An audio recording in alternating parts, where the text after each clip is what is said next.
Picture 2 shows the global culture and global language has been adopted in Hindi cinema songs with dress and costume. Picture 3 explains the regional language Tamil has been victim of global language in the rhythmic song. Picture 4 explains the Sanskrit language has been mixed with Indian culture. Is not only the hybrid culture, but it restricts the Indian culture to come out of self-identity. This shows how the regional and national language losing its importance and adopt the global language and global tradition as a cinematic form. India is an art of the rich and tapestry of ancient heritage with 5,000 year history of old culture. Now the question arises that in fast changing world scenario, its challenge of the global language and global culture to global status, which is making the survival of original culture difficult. India itself is a transforming stage. We see forming melting culture through language, dress code, food habits, and various other behavior styles in the society. We should think that we should adopt our own culture, or should we mix the hybrid culture in the literature form or lyrics form or dress code form, etc. in the culture. Thank you. May I now invite Ms. Mohini Kaur to make a presentation over here. 4 Queens Without a Kingdom, images of the subaltern in the Tanis bravely fought the queen.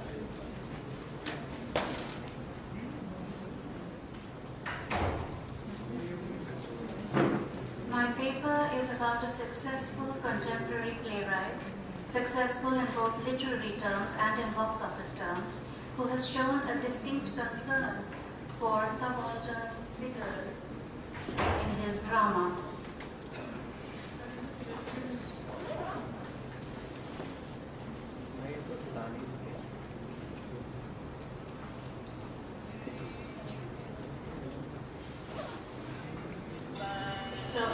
These subaltern members of society include women, homosexuals, and transgenders in plays like Bravely Fought the Queen, On a Muggy Night in Mumbai, Do the Needful, and 7 Steps Around the Fire.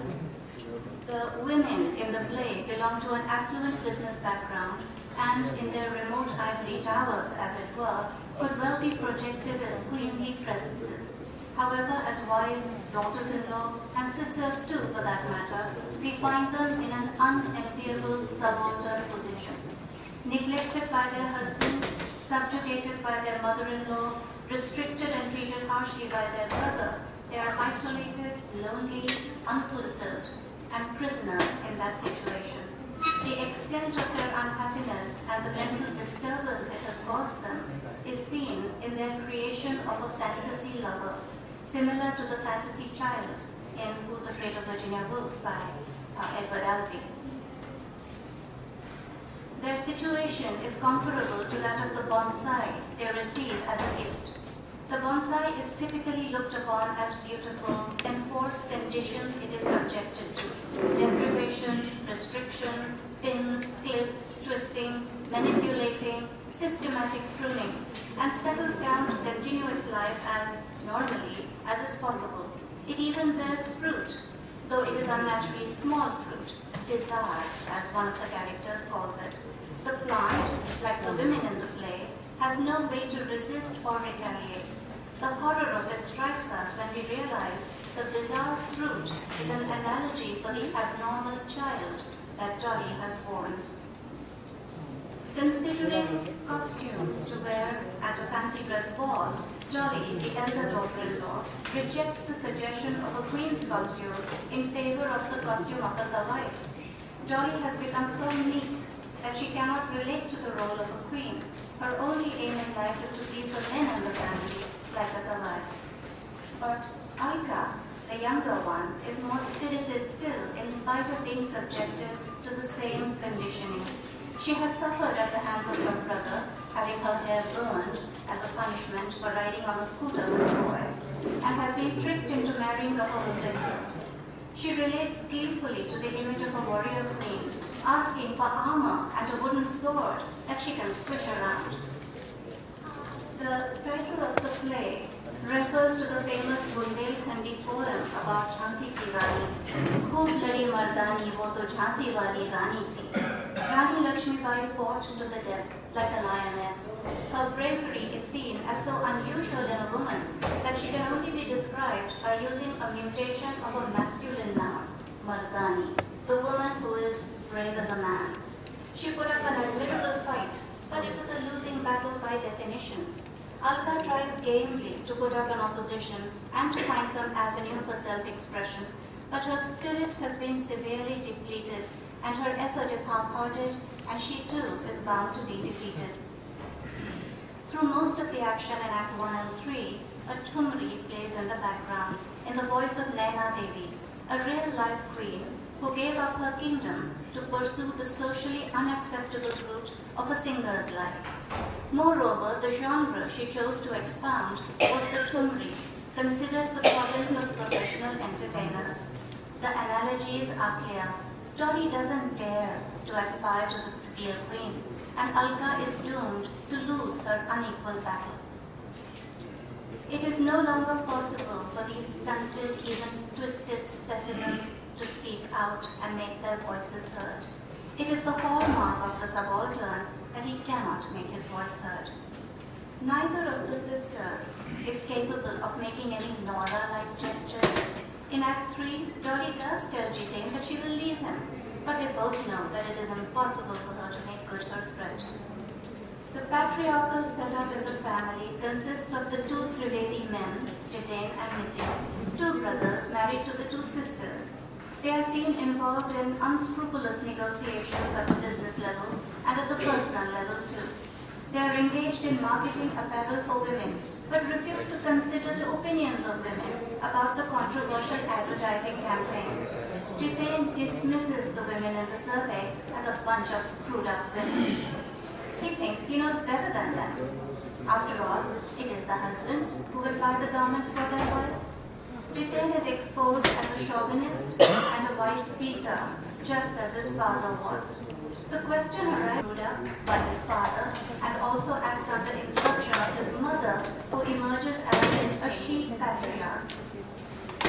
Interestingly, when Nitin recalls a memory associated with his late father, it is his mother's room that lights up on stage, clearly indicating that she has now taken his place. From a victim trapped in an unequal and abusive marriage, she has grown into the intriguing persona of the she patriarch, who tells her son to beat his pregnant wife because her brother lied to the family. She perpetuates the patriarchal attitude, becoming the worst enemy of her daughters-in-law. We have come across three queens so far: Naina Devi, Rani Lakshmibai, and the would-be make-believe Queen Alka in the costume of the warrior queen. But there is yet another queen in inverted commas, Nitin, the closet homosexual married to Alka. The marriage is a sham arranged by Nitin's partner, that master manipulator Praful, none other than Alka's brother, who has tricked her into marrying Nitin so that they can continue their trysts under cover of normalcy.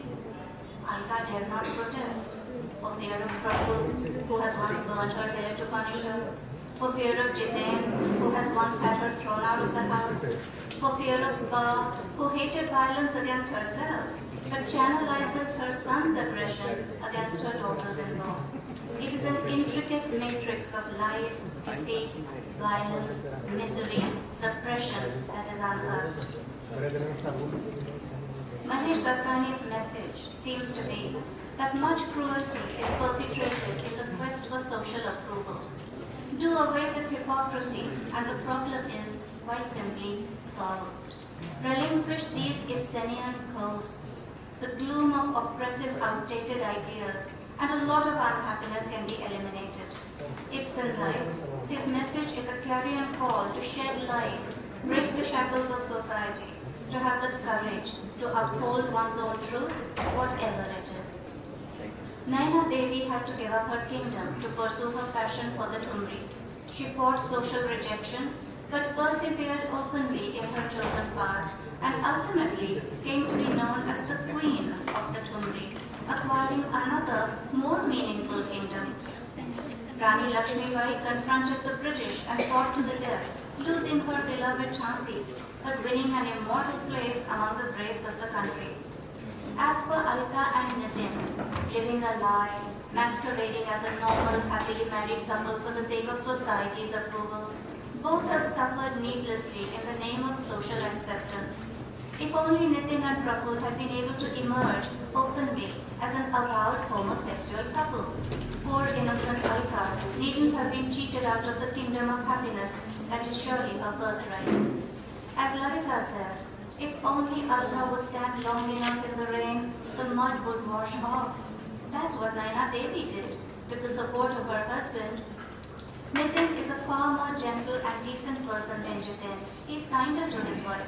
Just as Alka deserves her happiness, Nitin deserves his, living life without shame on his own terms. The play calls out for a society that is more tolerant of difference, and individuals with the courage of Naina Devi to face the world and conquer it. Thank you.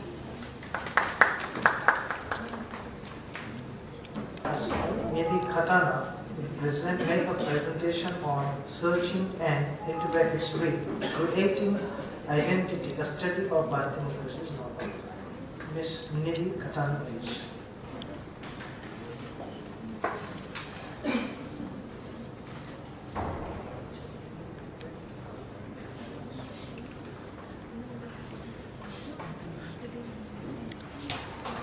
A very good evening, everyone. Honorable dignitaries on the dais, respected literary figures attending this conference. The topic for my presentation today is Searching and Recreating Identity, a study of Bharati Mukherjee's selected novels. Well, the keywords that I have used in my research papers are diaspora and transnationalism, identity, immigration, assimilation, culture, Bharati Mukherjee, and I have taken her 3 novels, Wife, Jasmine, and Desirable Daughters. Coming to the term diaspora, well, it's a Greek word meaning dispersion. The verb spero is to sow and the preposition dia, over, so its literal translation is to sow over, coming from Robert Cohen in his very famous book, Global Diasporas, an Introduction. Diaspora refers to members of ethnic groups who have left their homeland in large numbers or have been forced out. Coming to the another important term in the presentation is transnationalism. Well, in the world of globalization, we cannot escape this term, transnationalism. It is a type of consciousness that refers to the multiple and overlapping identities that individuals in this global society now possess. The process by which immigrants forge and sustain multi-stranded social relations that link their societies of origin and settlement. These are trans-immigrants who develop subjectivities and identities that connect them to 2 or more nations, thus implicating that they have multiple identities at the same time. Coming to the most important term of my presentation is identity. And the term identity cannot be understood without reading Stuart Hall's definition of it. That is, identity is not as transparent or unproblematic as we think. Perhaps instead of thinking of identity as an already accomplished fact, which the new cultural practices then represent, we should think instead of identity as a production which is never complete, always in process, and always constituted within, not outside representation. The 3 to 4 important keywords for me in this definition is that identity is a production, and it is never complete, and it is always in process, and it is always constituted within. Well, this identity is never static, but and reconstructed in these diaspora communities. Oftentimes, simultaneously, diasporan identities exist. So I'm going to talk about Bharati Mukherjee, who's talking about diasporic South Asian women in her novels. Coming to the first, let's talk about Bharati Mukherjee first. Bharati Mukherjee is an Indian-born American writer and is one of the prominent novelists of Indian diaspora. Quest for the definition of the self and search for identity are the main features of Mukherjee's novels, focusing primarily on the diasporic South Asian women. Her writings are replete with the struggle for and search of identity by these women who find themselves caught in multicultural society and practices of foreign land. Well, the first novel of Bharati Mukherjee that I have taken into consideration is Wife. In this novel, Mukherjee expresses and challenges the hardships of multicultural society of an immigrant, and it is done through the protagonist Dimple, who is a simple girl, gets married to this man, Amit, and comes back from India to New York. She sets the novel in the United States to highlight multiculturalism and American dream of individualism with its limitations. In this novel, Bharati Mukherjee skillfully explores the themes of complexities of the immigrant experience and foreignness, the clash of cultural disorientations, conflicts of assimilation, and the most important, identity crisis.